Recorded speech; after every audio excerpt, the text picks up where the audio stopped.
Hello, everyone. Jacquie Edwards here. My goodness, I'm looking all blowsy. I just had a proper bridezilla moment. I think this is my first one I've had in this whole wedding planning thing, where FedEx was supposed to deliver a package to me of my beautiful handmade cake toppers, and they said to me it got delivered yesterday, but nothing was at my house. And then they told me it was delivered today, and again, nothing was at my house. So I just had a quick trip through my village and looked at everybody's houses, and luckily I found it right at the right at one of my neighbors' houses at like the far end of the village, just hanging out outside. They just left it. So anyways, I had a minor meltdown last night and this morning, but things are better now, just in time for me to come on and be live and talk about how to make sure your business doesn't collapse when you're away on holiday.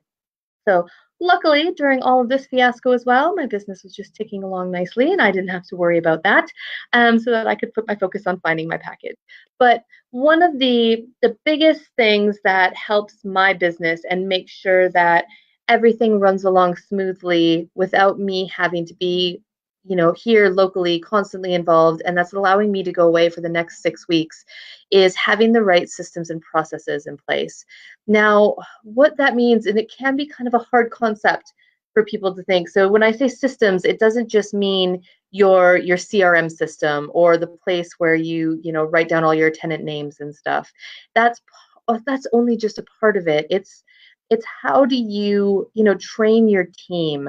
How do you make sure somebody else knows exactly what they need to do in pretty much every common situation?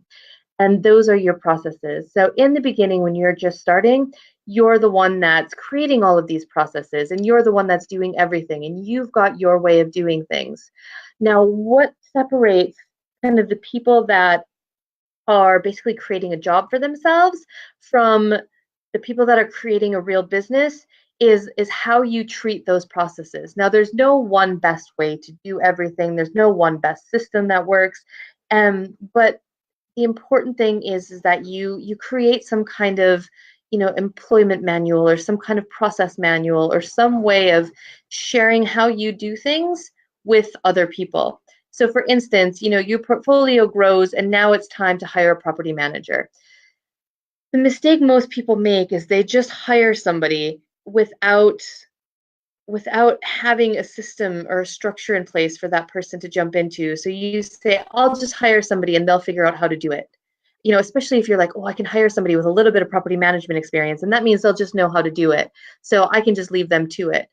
But if you do that, that's basically you kind of abdicating and saying, I'm no longer responsible for property management. Sarah's going to be doing it now. So I'm done, hands free. Here I go. And that can work for a little while. Sarah might be able to kind of muddle along and figure out how to do things. But eventually it's going to get overwhelming. She's going to miss bits and pieces here and there. Things are just going to build up and it's all going to come tumbling down. So the other way, and the best way of doing it, is to set up those processes before you hire somebody. So, what happens when a maintenance request comes in? What's step 1, 2, 3, 4, 5? What happens when it's time for a new tenant to check in? What are steps 1, 2, 3, 4, 5, 6, 7, 8, 9, 10 of the check-in and the checkout process? So it's having all of those written down, and it doesn't have to be super, super fancy. It can just be in bullet point form of here's what you do. So a new tenant moves in, this is what you do. You contact them 3 days before they're due to move in, and you schedule a time for them to do the check-in. You go to the house before check-in, make sure everything is ready. You meet them at check-in time, and you give them the key. You walk them through the house. You show them the fire alarm. You show them how the keys work. You show them their fridge space. And then you make sure they're happy, and then you leave. You follow up the next day and send them an email and make sure everything's okay. That could be your process. It can be just as simple as that. It doesn't have to have like loads of systems and automated things happening, but you just need to have that written down. So when you hire that property manager, you can say, here's what you need to do for a check-in. And they can read it and be like, okay, I get it.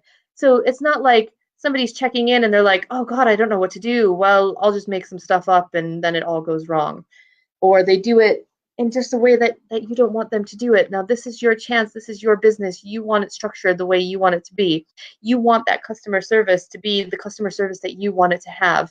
And you can always tweak these processes later. So maybe you do hire somebody with a bit of experience, and maybe once they've done a few check-ins, they can say, oh, well, I used to do it this way, or once in a while, maybe we could add in this bit to it. And you can tweak it and change it as you go forward, but you need to have a starting place for everybody that's going to help you in your business. The same thing for referencing. You can just tell, I could tell my admin person, yep, just do the referencing for this tenant. Use lettingref.co.uk and do the referencing. That's at a high level, yeah, that's what you need to do. But at the detailed level, there's so much more to referencing. There's little nuances of, I want you to look at 3 months bank statements, and here's what I want you to be looking for. Or I want you to find their national insurance number on their pay slip. And here's where a couple of examples of pay slips, and here's where to find them. And it's just being super, super clear and super specific and super detailed so that somebody else, without your passion for the business, without your knowledge of the business, can easily just slot in and do it.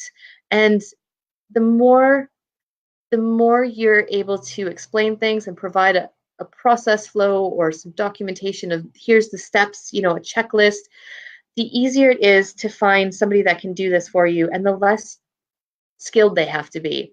So I know most of us want to pay as little as possible for all the help that we get, and for everything that we get, we want to pay as little as possible. But if you have no systems in place and you expect somebody to come in and do it for minimum wage, so you want to pay somebody £8 an hour to manage your properties for you, and you don't have anything written down, you don't have any checklists, you don't have any processes in place, that person is going to be completely lost. That is not a highly skilled person. They are not well trained. They are not, super, super educated and ready to go and be able to make up all the processes themselves. So they're going to be lost without anything that you've done. If you don't want to do all these processes yourself, then you're probably going to need to pay somebody £30 an hour that can come in and create these processes for you and make it up and do it themselves and make all of those decisions themselves. So when you look at places like McDonald's, how McDonald's works is they have step by step kind of idiot proof way of doing absolutely everything. So everything is exactly the same every single time. And they can hire, high schoolers. They can hire, people that are, they can hire young kids, and a young kid can do the same thing as, somebody with a PhD. They don't need to be highly educated because they just have to follow this step by step process. So that's what you want to be able to create in your business. And that's what I've created in mine. Again, it's not perfect. I might not have the absolute best way of doing everything, but I do have it written down. So while I'm away, my team will know how to do viewings. They will know how to do referencing. They will know how to handle anytime a tenant says, I want to leave. They know exactly what to do, and they've got a process written for it so that they don't have to memorize it. They can just say, okay, I've just gotten this email from a tenant that says that they want to move out next week. What do I do? Okay, well, let me read this checklist that says, okay, I need to check their tenancy end date. I need to check if they've given the right amount of notice. If they haven't, here's what I say to them. If they have, here's what I update in the system, and here's how I start the advertising process. So it goes step by step by step by step. So I know all the basic, easy day-to-day stuff everybody can handle without me. I don't need to be involved. Now, if a tenant writes in and says, oh my God, our boiler just blew up and the house was on fire and the fireman came and put it out, but what do we do next? Well, that's a situation where, yes, my team will have to call me. And I am going to be available for calls like that. And there will be messages that come through from my team on some of the more bigger complex issues. But the day-to-day stuff, they can all handle because I've taken the time to set it all up, to write it down, how to do things and how I want things to be done.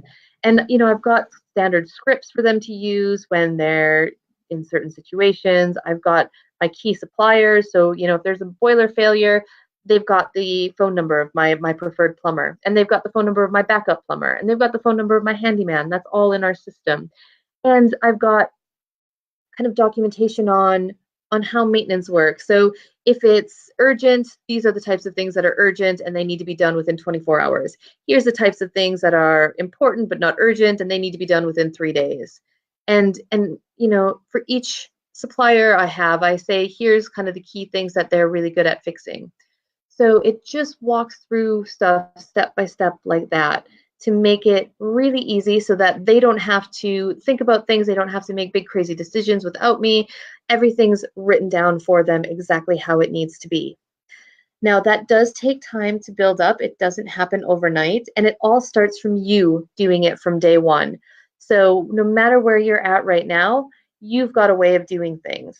And that's what you want to be kind of taking note of and just thinking through. So, you know, if you just got your first property and you just went through your first refurb, note down what did you do in that refurb. So, again, just a simple bulleted list or a checklist that says, you know, the first thing I did was I picked up the keys from the owner, and then I met the handyman at the property, or I met the painter at the property, and he did, and then I met the plumber, and then I met this person. So just so that next time you do it, you can make it a little smoother. And next time you do it, it's a little bit smoother. And then the fourth time, maybe you can have somebody else do it for you. You can just say, here's the list, here's exactly what I need you to do. Go ahead and do that. And that's how you can start to kind of outsource and delegate. The other thing to think about is, again, making sure you're not just abdicating all your responsibility. So you hand that checklist over to somebody else and say, okay, now it's you doing it, and I'm never going to be involved again. Making sure you've got some reviews in place. So for our referencing, when a tenant reserves a room, my assistant takes care of all of the referencing. And then when she's finished it, she's got the employer reference. When she's got everything done from her checklist, the next step is to let me know, and then I do a quick review. So I just look, yes, we've got their photo ID. Yes, we've got their visa. I have a quick scan through their bank statement. So I can do everything in about 5 minutes at the most. And I look in letting ref and I say, yep, they meet all our criteria. Yep, their landlord responded. Yep, everything's okay. And then I say, all right, go ahead and send them the contract. So having those little reviews in place just to make sure that you're still on top of things, and having a weekly kind of KPI report. So normally I have a weekly meeting every Monday with my team. Now, while I'm away on my honeymoon, I will not be having a weekly meeting with my team, but I will still expect them to send me the report from that meeting. And I probably will expect them to have the meeting together without me, just to make sure they're both on the same page, and to send me that report so I can still see that things are ticking along. I can see that, you know, there's no empty rooms. I can see that the referencing is still moving forward. I can see what our voids are at. I can see all the stuff that we kind of list out on our weekly report. So having those things will just keep you a little bit in the loop. It will let your team know that you're still checking things, and it will keep you able to identify any issues before they start to get to become massive, huge, horrible things. So again, last week I talked about passive income and how, you know, really in your business, it's not passive income. You still have to do some work. So if you think about, you know, Richard Branson, he's not all about, oh, look at my passive income. I just sit here and chill out at the beach all day. He does have lots of time to do his philanthropic stuff and to hang out at the beach and to, you know, mingle with other entrepreneurs. But he also has his set meetings with his team. So, I mean, he runs many, many multi-billion-dollar businesses across the globe. He doesn't just say, I'm giving everything over to somebody else takes care of everything, and I never have to look at it again. My income's completely passive while I sit here on the beach. No, he has meetings with his key people, and they have their reports that they give him with the kind of key performance indicators that he needs for each business. So he doesn't have to get into the detail of every single business, but he has to look at his portfolio overall and just make sure things are going the way he wants them to go. So it's not completely abdicating your responsibility of these things and saying, oh, I'm passive, I don't have to do it all.